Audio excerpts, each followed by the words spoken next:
When we're talking about you as a being, or you as a being who would appreciate self, we are talking about the total you. And many of you balk at that because you don't want to talk about the total you. You just want to talk about the physical you. And we are here to tell you that you cannot separate the two. The way you feel about you right now has not only to do with the physical you. It has to do with the physical you relative to the broader inner you.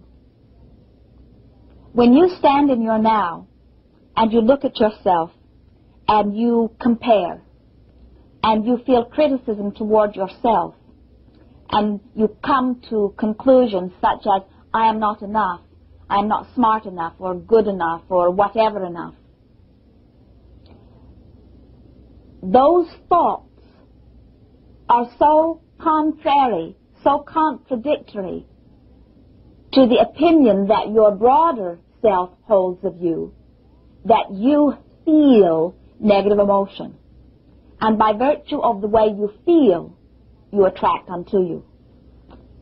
You see, if you lived in a universe where everything revolved only around your action, then we would say, think any thought you like, speak any words you choose, focus upon the positive and negative aspects of any subject, but just be careful about what you do, and everything will turn out just fine. But we do not know such a universe. We do not know of a universe, certainly not this physical universe in which you are focused, where it is your action that is responsible for what you are living. Instead, you live in a universe where every thought that you think vibrates. And by the powerful law of attraction, thoughts are connected to thoughts, connected to thoughts, connected to thoughts. And the balance of thought that is within you is that which you are living. Your life experience, that which you call my real life experience, my reality, is nothing more than a product of the balance of thought that is within you. And the balance of thought that is within you is eternally acknowledged by you because of this very responsive, very alert, very attentive inner being that exists within you. You came forth into this physical dimension and you said, I will go forth as a physical counterpart of the broader me, and I will chew upon the data of this time and place, and I will listen for the guidance that comes forth from within. And your inner being said, and I will be eternally aware of you, and I will be consistently who I am, vibrating at where I am. And if you are thinking thoughts that are not in harmony with that which I am, there will be a feeling of divergence or separation by the natural laws of the universe. And the resultant feeling that you will have as the physical counterpart is one of negative emotion, one of separation, one of divergence of that which I truly am. Sounded like a very good plan to you.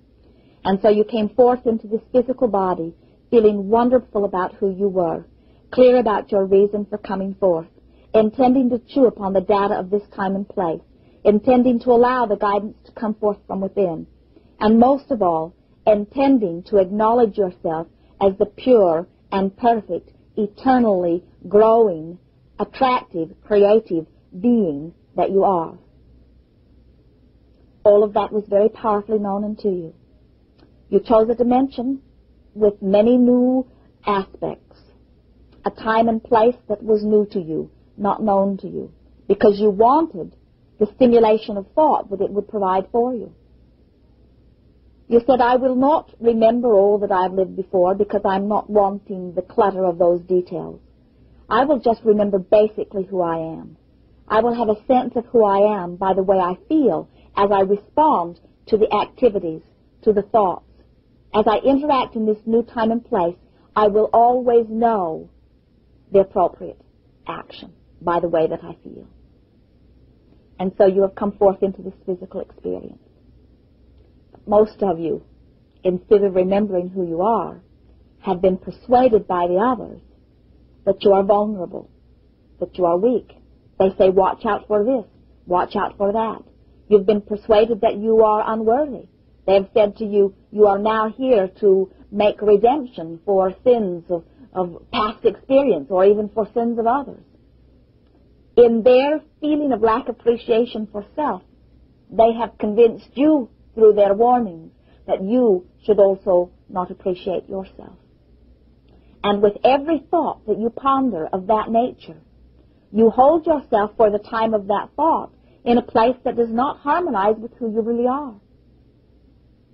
The happier you are, the more in harmony you are in your thought, word, and action with who you really are. Well, Abraham, this is very clear about the value of us feeling good. Now, will you guide us on how to feel good? Can you give us a process or a technique to feel good about ourselves, to have self-appreciation? From everything that you've heard us say here, can you understand that your inner being exists in a place of feeling good? When we say to you, your inner being exists in a place of pure positive emotion, can you accept that? I can, yes. And so, from what you have just heard us say, which is, in order for you to harmonize with who you really are, you must feel good, then is it not a rather simple or logical process to think thoughts that make you feel good?